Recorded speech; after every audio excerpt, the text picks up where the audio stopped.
then we are going to talk to him smiling, मुस्कुराते हुए Shrikant Sharma phone पे हैं, अभी भी इंतजार कर रहे हैं। श्रीकांत जी, वोट आपने कास्ट कर दिया, उसके बारे में नहीं वोट, लेकिन आपकी मुस्कुराहट बता रही है अपने आप में कि यू आर सेटिस्फाइड। बिल्कुल, डेफिनेटली पूरे प्रदेश में, मथुरा में कमल खिल रहा है, क्योंकि जनता का ये कहना है कि कमल ने विकास किया है और कमल का फूल विकास कर रहा है और कमल का फूल विकास करेगा। ये चुनाव कोई सामान्य चुनाव नहीं है, ये चुनाव उत्तर प्रदेश की तकदीर बदलने वाला चुनाव है। जो हमारे नौजवान हैं उनको बेहतर भविष्य देने वाला चुनाव है। बिल्कुल बात कर सकते हैं। ये बेटियों को सुरक्षा देने वाला चुनाव है। बिजली, पानी, सड़क, स्वास्थ्य और शिक्षा, इस पर हम लोगों ने काम किया। और सुरक्षा, हमारी जो वैचारिक प्रतिबद्धता है उसको भी हम पूरा कर रहे हैं, और जो बेसिक नीड्स हैं आम जन की, उन पर भी हम काम कर रहे हैं। जब मैं आपसे बात करता हूं तो सिर्फ मथुरा की नहीं, सिर्फ यहाँ की नहीं, आप उत्तर प्रदेश के मंत्री भी हैं। आज तो सिर्फ पहला फेज है, 58 सीटें जा रही हैं, लेकिन पूरे उत्तर प्रदेश में आज भी प्रधानमंत्री की एक नहीं 3-3 रैलीज हैं। तो उत्तर प्रदेश में सपा रालोद का एक साथ आना पश्चिमी उत्तर प्रदेश में आपको लगता है कुछ भी फर्क डालेगा या नहीं? कोई फर्क नहीं पड़ने वाला है, क्योंकि ये लोग पहले भी गठबंधन कर चुके हैं। हमारा जो गठजोड़ है वो जनता के साथ है। हम सबको बिजली दे रहे हैं। आपका गठजोड़ जनता के साथ, उनका आपस में, मतलब उनका ये जो उनका गठजोड़ है वो सियासी गठजोड़ है।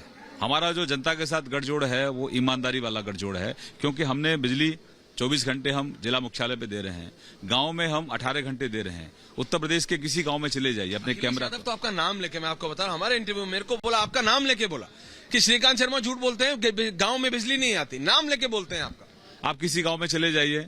मैं अखिलेश जी के बारे में जैसी ओछी टिप्पणी उन्होंने की है उस तरह की टिप्पणी मैं नहीं करूंगा, लेकिन इतना जरूर कहूंगा कि 9000 मेगावाट बिजली हम पुरानी सरकार से ज्यादा दे रहे हैं। आज सूर्यास्त से लेकर और सूर्य उदय तक प्रदेश की हर गांव में रोशनी है।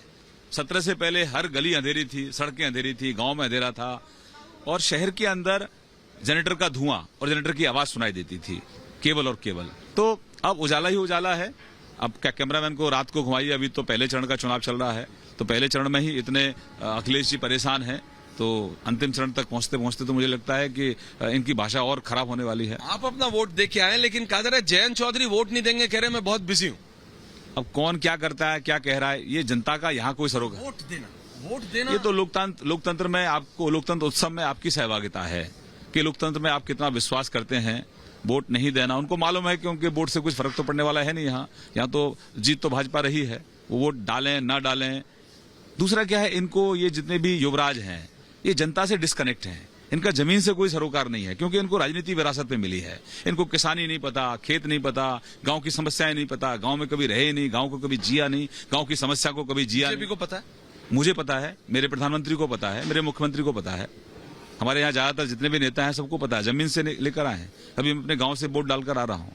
हम जमीन से यहाँ तक पहुंचे हैं, संघर्ष करके यहाँ तक पहुंचे हैं, तो हमको मालूम है कि गांव की समस्या क्या है, अंधेरे में गांव में क्या होता है, बिना बिजली के गांव में कितनी दिक्कतें आती हैं। तो ये गांव में रहने वाले नौजवान से पूछो ना आप, जो हमेशा विदेशों में रहे, उनको क्या पता कि गांव की समस्या क्या होती है। आप बात बिजली की कर रहे हैं, डेवलपमेंट सारे नेता जितने भी रैलीज आप भी देते हैं, बाबा बोलते हैं, प्रधानमंत्री, रैलीज में सब जगह बात होती है डेवलपमेंट की, बिजली की, हम सड़क बना रहे हैं, हम बिजली दे रहे हैं, लेकिन जैसे ही बात चीज आती है फिर ध्रुवीकरण का सारा आरोप आप लोगों पे लगाया जाता है कि बॉस देखो। आरोप कौन लगा रहा है? आरोप वो लगा रहे हैं जिन्होंने दिवाली के दिन पूज्य शंकराचार्य जी को जेल में डाला। आरोप वह लगा रहे हैं जिन्होंने राम भक्तों पर गोलियां चलाई। आरोप वह लगा रहे हैं जिन्होंने राम के अस्तित्व को ही नकार दिया था। सुप्रीम कोर्ट में एफिडेविट दिया कि राम तो है नहीं, राम तो काल्पनिक है। तो कौन आरोप लगा रहा है, ये भी तो देखने का है ना। आरोप कौन लगा रहा है? आरोप वही लगा रहे हैं जो राम मंदिर के निर्माण में अब तक बाधा उत्पन्न करते रहे। आरोप वो लोग लगा रहे हैं जो जिन्ना को अपना आदर्श मानते हैं।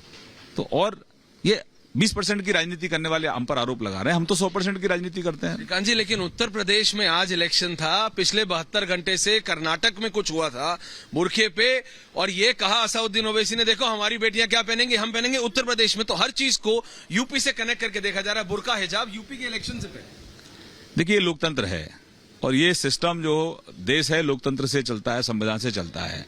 आज हमारे यहाँ मुख्य मुद्दा बिजली, पानी, सड़क, स्वास्थ्य और शिक्षा है, और हमारा मुख्य मुद्दा बेटियों की सुरक्षा है। कौन क्या कह रहा है, कौन क्या नहीं कह रहा है, और दोहरे मापदंड तो यहाँ नहीं चलेंगे। इस देश के लिए एक कानून है, वो कानून से देश चलता है। ओवैसी क्या बोलते हैं इससे यहाँ कोई फर्क नहीं पड़ता। ओवैसी का यहाँ कोई ओवैसी को जानता भी नहीं, कोई पूछता भी नहीं। पर वो ना बुरखे की बात लाके, हिजाब की बात लाके, देखिए ये कनेक्ट होता इन लोगों ने ये बुरखे का और ये सब तुष्टिकरण की राजनीति करके ही इस देश को ये लोग। स्कूल में जाने वाले श्रीकांत जी, दिक्कत ये होती है, स्कूल में आप भी गए, हम भी गए, सब लोग यूनिफॉर्म पहनते हैं, चाहे सरकारी स्कूल हो, पब्लिक स्कूल हो, प्राइवेट स्कूल हो। मैंने कहा आपसे कि इस यहाँ देश में सबको एक नियम है, एक कानून है, तो आप उनको क्यों नीचे बांट रहे हो? तो हम तो समानता की बात करते हैं कि स्कूल में आना है तो स्कूल में सारे विद्यार्थी जैसे पहनते हैं यूनिफॉर्म वैसे ही पहनना है सबको। तो ये लोग कहीं ना कहीं ये अपनी तुष्टिकरण की राजनीति को बढ़ावा देने के लिए बच्चों के भविष्य के साथ खिलवाड़ कर रहे हैं। तुष्टिकरण से I am just coming back, आखिरी सवाल, आप कॉन्फिडेंट हैं? आपकी स्माइल तो बता रही थी, आप कॉन्फिडेंट है सब कुछ ठीक? डेफिनेटली हमने काम किया है। एक ऐसा मंत्री है जो रिपोर्ट कार्ड के साथ जनता की बीच में है। मेरे यहाँ बिजली पर हम लोगों ने काम किया है। मेरे आने से पहले मथुरा के अंदर अंधेरा रहता था, प्रदेश के अंदर अंधेरा रहता था, आज चकाचक है। आज दूधिया रोशनी में नहा रहा है पूरा उत्तर प्रदेश, पूरा मथुरा, पूरा ब्रज। हमारे यहाँ पानी की दिक्कत थी, पानी पर हमने, हमारे यहाँ 1.25 लाख घर हैं, 1.25 लाख में से हमने 70,000 घरों में शुद्ध पीने का पानी पहुंचाया पहले चरण में। अब नेक्स्ट 2024 तक हम हर घर में 2024 तक हर घर में जो शेष घर बचे हैं उनमें हम पानी पहुंचाएंगे। हर घर को सीवर से जोड़ रहे हैं। साफ सफाई देखिए मथुरा वृंदावन में, विकास, लोग विकास पसंद कर रहे हैं। पहली बार ब्रज के लोगों ने, मथुरा के लोगों ने विकास का स्वाद चखा है। विकास का स्वाद चखा। हाँ, विकास के साथ हमारी आस्था भी है। यमुना का शुद्धिकरण हम काम कर रहे हैं। 19 में हम एक परियोजना लेकर आए, प्रधानमंत्री जी के आशीर्वाद से गडकरी साहब यहाँ आए, वो शिला पूजन करके गए। 31 अक्टूबर 2021 को 35 नाले हैं जो यमुना को दूषित करते थे, 35 में से हमने 31 नालों को बंद कर दिया। शेष को आने वाले समय में करेंगे। ये कमिटमेंट होता है यमुना जी के प्रति। हम ब्रज का एक बहुत चौमुखी विकास कर रहे हैं, ये हमारी प्रतिबद्धता है। दूसरा, आने वाले समय में हम अपने ब्रज को, अपने मथुरा को, अपने मथुरा वृंदावन को दुनिया का सबसे बड़ा धार्मिक पर्यटन का केंद्र बनाने वाले हैं, जिससे हमारे जो नौजवान हैं उनको स्वरोजगार के साधन मिलेंगे, रोजगार के साधन मिलेंगे। तो ये हमारी वैचारिक प्रतिबद्धता है जिस पर हम लोग काम कर रहे हैं। वैचारिक प्रतिबद्धता हमारी ये भी है, पंडित दीनदयाल उपाध्याय जी का सपना साकार हो रहा है। पंक्ति में जो पीछे व्यक्ति खड़ा है उसको आर्थिक रूप से स्वावलंबी बनाना, ये हम काम कर रहे हैं। अब देखें प्रधानमंत्री जी का 2014 से 19 तक का जो दौर है उसमें हमने केवल और केवल गरीब कल्याण की योजनाओं पर काम किया। 19 में जनता ने वोट दिया हमको। तत्काल प्रधानमंत्री जी ने जो एक कलंक था धारा 370, उसको 70 साल की समस्या को 7 मिनट में समाप्त कर दिया। पाकिस्तान भी हमको आंख दिखाता था। कुछ परिवार थे जो कश्मीर के अंदर जो पाकिस्तान की भाषा बोलते थे, पाकिस्तान को ही अपना माई बाप समझते थे, आज ऐसे परिवार भी कहीं ना कहीं शून्यता की तरफ बढ़े हैं। और जिनको शेल्टर देती थी कांग्रेस, आपको नारा याद होगा, भारत तेरे टुकड़े होंगे इंशाअल्लाह इंशाअल्लाह, ऐसे लोगों को बढ़ावा दिया राहुल गांधी ने। जिन्ना की सोच को बढ़ावा दे रहे हैं समाजवादी पार्टी और आरएलडी का गठबंधन। बिल्कुल श्रीकांत जी, पूरे दिन हम आपके साथ बने रहेंगे। बहुत बहुत धन्यवाद रिपब्लिक मीडिया नेटवर्क से बात करने के लिए। So from Shrikant Sharma directly to Pankaj Singh in Noida, over to you Abhishek.